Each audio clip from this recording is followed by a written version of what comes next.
24 के लोकसभा चुनाव के बाद एक परिवर्तन हो रहा है।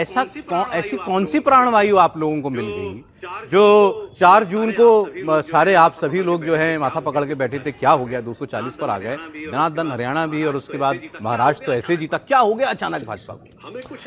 हमें कुछ नहीं हुआ, हम तो जहां खड़े थे वहीं खड़े थे। पर एक कहावत होती है कि काठ की हांडी बार बार नहीं चढ़ती। जी बिल्कुल।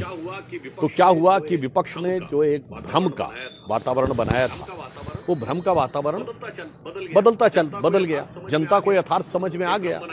एक भ्रम बनाया था कि साहब 400 पार हो जाएंगे, संविधान बदल देंगे, ये कर देंगे, वो कर देंगे। तो वो झूठ और भ्रम का जो साम्राज्य था वो बदल गया। तो मतलब जनता को ये समझ में आया विपक्ष के लिए कि वो पैरवी तो झूठ की करता चला अच्छा जी। लेकिन बस उसका चेहरा उतरता चला गया और रंगत समझ में आई, मगर अच्छा? आई देर से। कच्चा था बहुत रंग। क्या बात है सुधांशु जी। बस ये हुआ और समझ में आता गया लोग। लेकिन चूंकि अब आपके सामने चुनौती दिल्ली की है सुधांशु जी, आप 14 की जीत के बाद, मोदी जी की जीत के बाद देखें, आपने उस वक्त भी महाराष्ट्र जीता था, उस वक्त भी हरियाणा जीता था, दिल्ली हार गई। 20 में फिर यही हुआ, 19 में मोदी जी ने रिपीट किया, 303 हो गए, हरियाणा फिर जीते आप, महाराष्ट्र फिर जीते आप, दिल्ली फिर हार गए। दिल्ली में कैसे अश्वमेध का घोड़ा रुक जाता? सही सवाल है। देखिए, दिल्ली में 2 बार जनता ने आम आदमी पार्टी को समर्थन दिया और भारत के इतिहास का सबसे बड़ा बहुमत दिया। 70 में 67 सीटें आज तक किसी पार्टी को नहीं मिली, 70 में 62 सीटें मिली। मगर उसके बाद जो बदलाव देखा है, अब मैं एक छोटा सा उदाहरण दूं। आज उनके शीश महल के बारे में जो बातें आ रही हैं, लिखित में बातें हैं, इसमें कोई बचाव की गुंजाइश नहीं है। कितने करोड़ों रुपए लगाए गए।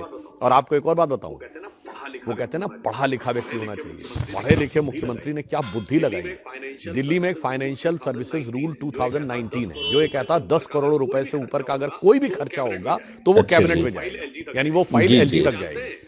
तो जानते हैं, शीश महल के अंदर जितने भी कायदे से अगर पूरा एक मकान का खर्चा होता तो एक ही साथ बिल पास होना चाहिए ना। आप अपना मकान बनवाते हैं तो एक ही बार में डिसाइड करते हैं ना, भाई कुल मिला के इतना खर्चा आएगा। उसमें क्या किया है, सब 9 करोड़, 9.5 करोड़, 9.25 करोड़, 9 करोड़ 34 लाख, 9 करोड़ 50 लाख, और एक बिल तो ऐसा है जो 9 करोड़ 99 लाख रुपए का है। तो आप सोचिए कि उन्होंने जो ये किया है। और उसके बाद याद करिए 27 अक्टूबर 2000, अच्छा जी, कोई जाके देख ले, शाम 4:55 पे केजरीवाल जी का ट्वीट है। वो कहते हैं शीला दीक्षित जी के आवास के बारे में, मैंने सुना है कि मुख्यमंत्री के आवास में 15 एसी लगे हैं। मैंने सुना है कि बाथरूम में भी एसी लगे हैं। कौन भरता है इसका बिल? और आगे जानते हैं उनका क्या वाक्य, मेरा कलेजा कांप उठता है ये सोचकर कि जब दिल्ली की 40% जनता झुग्गी झोपड़ियों में रहती है तो कैसे कोई मुख्यमंत्री इतने आलीशान मकान में रह सकता है। और उसके बाद अगर आज आप उनका मकान देखें तो आपको पुराना कवि प्रदीप का वही गीत याद आएगा। हाँ, केजरीवाल जी बोले थे कि हम सरकारी आवास नहीं लेंगे। कितना बदल गया इंसान।